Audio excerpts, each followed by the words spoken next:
আলেমদের হাতে টাকা থাকলে এগুলো দিয়ে জুয়ার হাউস তৈরি হবে না। আলেমদের হাতে টাকা থাকলে এটা দিয়ে মদের হাউস তৈরি হবে না, এটা দিয়ে সিনেমা বানাবে না। আলেমদের হাতে টাকা থাকলে আরেকটা আল ইত্তেসাল ইসলামিক ইনস্টিটিউট তৈরি হবে, তাই না? ইনশাআল্লাহ। অতএব আলেমদের টাকা থাকা উচিত। ব্যবসা বাণিজ্য আলেমরাই তো নিয়ন্ত্রণ করবে। আবু বকর যদি এই আল্লাহর জমিনে নবী রাসূলের পরে সবচেয়ে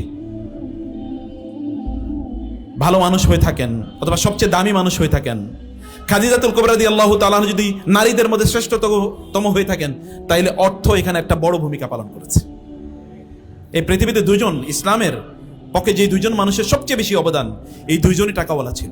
একজন খাদিজা, আরেকজন হচ্ছে আবু বকর রাদিয়াল্লাহু তাআলা আনহুমা। এই দুজনের মধ্যে আরেকজন ওসমান গনির কথা আমরা জানি।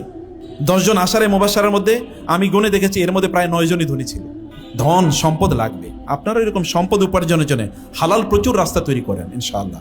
মানুষরা মনে করুক যে হুজুরদের হাত এরকম না, হুজুরদের হাত কি এইরকম, কেবল এরকম না, এইরকম, এটা মনে করুক ইনশাআল্লাহ, নাকি ইনশাআল্লাহ?